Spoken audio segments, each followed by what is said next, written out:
Hi and welcome. This is for the Gemini divine masculine who's in a karmic romance.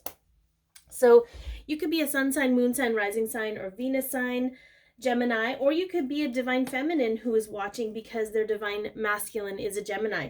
Either way, I'm grateful that you're here. Thank you so much for tuning in. It is a generalized reading, so take what resonates, leave the rest. Some of it might be for you, some of it might be for someone else. If you like twin flame videos and Gemini videos, I highly suggest you hit the subscribe button with the bell so that you can be notified when I post new videos. Now, this is going to be a little bit of a large disclaimer, but because karmic romance is a highly triggerable topic, I'm just going to get right into it. So this is a unique video series and may trigger on an emotional level, and specifically for some divine feminines who are still struggling with their divine masculine in a karmic romance. I won't be trashing the divine masculine or the karmic person. So if you came here for that, you might want to exit stage left because you're going to be disappointed. But if you choose to stay, know that everything that is channeled is from a place of love and to create awareness for you, to help you understand the purpose of this relationship and why it's in your lives.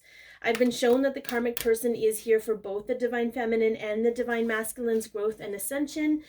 And while I'm not here to tell you you have to like the person or condone who they're choosing to be, I am here to tell you that the emotional reaction you have to them can help you identify your own wounds to heal. So, like, we don't react unless we have an actual wound. But without further ado, I'm going to get right into it. I want to see what the current energy of the relationship or the energy of the relationship is between this divine masculine and their karmic person. I am going to speak predominantly to the divine masculine. Okay, so we have open up. There's some kind of opening up.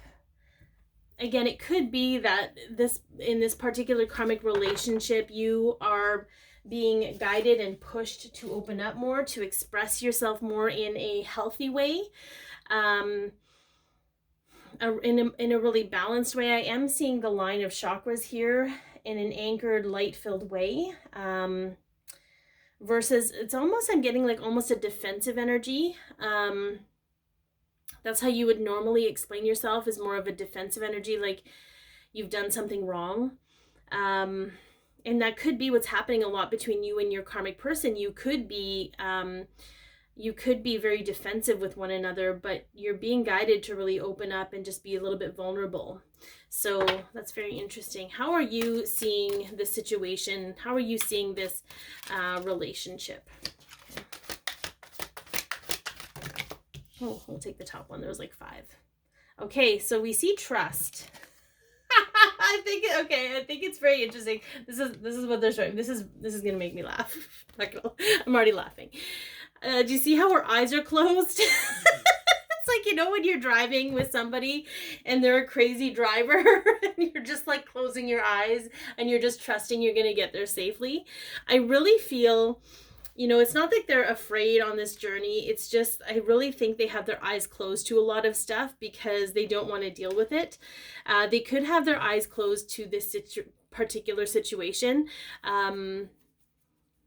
So I think it's interesting, but they're kind of trusting. They're also trusting that it has a purpose. Like they're trusting that it's going to get them to wherever they want to go. So for some, it could be like this concept of, how do I put this? It could be this concept like, I'm just going to stay in this relationship because it's going to get me what I want. I'm going to close my eyes to the stuff that isn't really, they won't be able to close their eyes for long, right? But it's just the concept that maybe they're seeing this, they're not really seeing the situation because their eyes are closed. How do they see their karmic person? How do they see their karmic person? Helpless and hopeless. That's a very interesting way. Almost like they feel like if they leave the relationship, they'll abandon this person. They'll be hopeless without them. They'll be helpless without them. Like they're responsible for their wellness, I guess, even their success. There's some kind of responsibility here and they feel like this person would be helpless and hopeless without them. So that's a very interesting, but again, it's to recognize that they were taught that, right? And then it's going to take this particular person to, and we'll get to that in the next point, but it's going to take this kind of person to realize the pattern they have with other people and maybe feeling like they have to save them or they have to close their eyes to the situation, or it's obviously very complex. I feel like there's two very different things coming up, and maybe that'll come up in the cards after, but it's almost like, you know what, it's like I'm stuck in this situation because, you know, I made a choice to be here, and now I'm stuck here because this person will be destitute without me, but I don't want to face that. I don't want to face, it's very interesting. But oh yes, that's where they wanted me to go. So they wanted to show that they couldn't, your divine masculine, if you're a divine feminine watching, your divine masculine couldn't learn that lesson with you because there's nothing helpless or hopeless about you. And they have this particular behavioral pattern where they feel they need to save people. So it's almost like they have to learn with this person that not everybody needs saving. No, it's not their job to save whoever it is they're with, and to maybe recognize, because I feel like this person, this karmic person they're with, isn't helpless or hopeless. You know, I think that might be maybe their conditioning, where, you know, the damsel in distress. Okay. They may have a damsel in distress energy that kind of brought the two of them together so they could heal that, whatever. Okay. Why this person? What is it about this person? Okay, now that we're kind of chit-chatting about it, what is it about this person? Okay. We had two come up, but we have challenging times. Okay. That's super interesting. Oh, that's it. Okay, this is what's coming through. So this isn't going to be for everybody, but this needs to be said because we have release on the bottom. We have an actual shedding. So this person is what they're showing me is void manipulation. And what they're showing me is they're devoid of particular emotions. So when you as the divine masculine are saying, hey, look at this, look what I did for you, and they're like, yeah, right? And it kind of feeds, and what they're showing me, it feeds your need to continually help them because they obviously need help because they don't know what's good. It's just very interesting. This is very subconscious, and I know it can be kind of confusing how it's coming out, guys, so I hope it's still landing because they're showing me a lot going on. But there is something about you as a people pleaser, divine masculine, that continues to serve this person because you think they need you.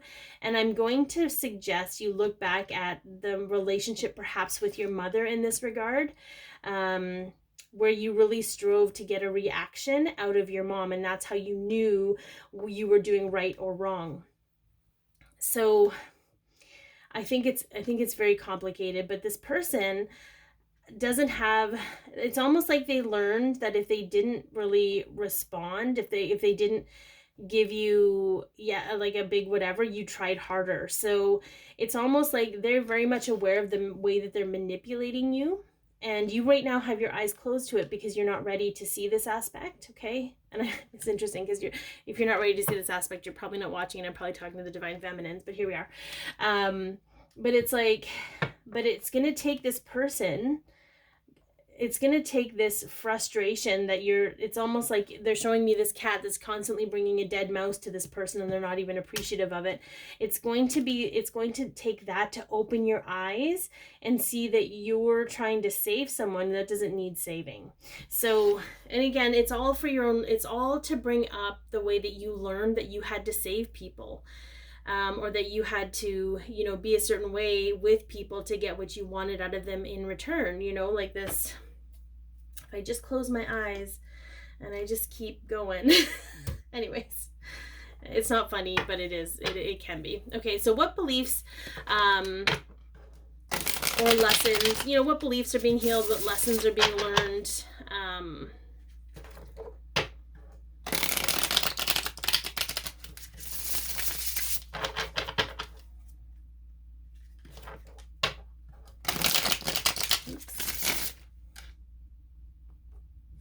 The wind was so muddy, it blew it over. Okay.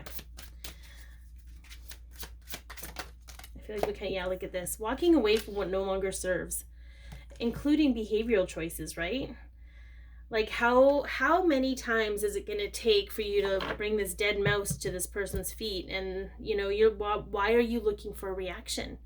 You know, and Divine Feminines, is that something that mirrors to you at all? You know, is that something that you do, right? Okay, look at that. We have choice. We have the Chariot. And let's get one more here. In alignment with love. Beautiful. And I'm going to tell you why I think this is beautiful. Because the story of these cards is all about seeking out a better way to make decisions and making decisions out of love versus necessity. And I really feel like, and it's interesting that we started out with a communication piece, because I don't feel like you are communicating with your karmic person out of fear of their reaction, which is interesting because I don't feel they react very much, but I feel like it would be a very poor reaction. Like, so I don't know if you've had conversations maybe with your mom or with other partners in the past where you've tried to speak your truth and you've tried to be vulnerable and they've reacted poorly. So you're like, I'm going to show you how I feel instead, but really you're just putting on, you know, you're just putting on airs, and that's a hard thing to get out of. So again, we have this person walking away, walking into an opportunity to make a choice and choosing to align with the vibration of love with this Knight of Cups. Choosing to, sorry, that's the Page of Cups, but it came up for that reason, so we're going to honor that.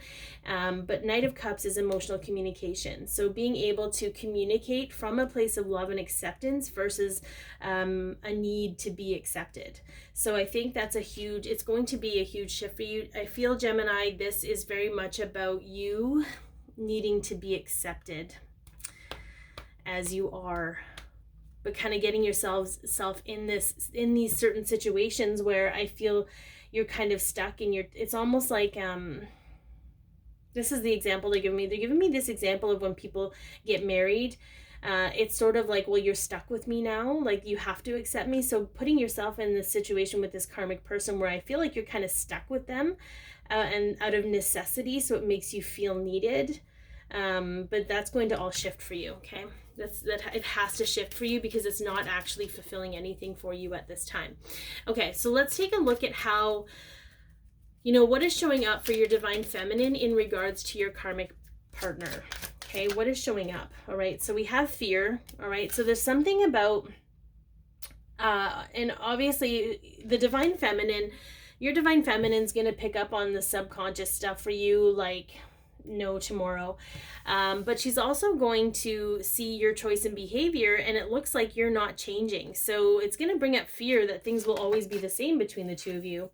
Then we have the Hermit. Okay, so I do feel like there's probably an energy of her wanting to cut you off to some degree, and it's not always in a harsh way, but just in the essence of like, I can't witness what you're going through because it constantly brings me back to this state of fear.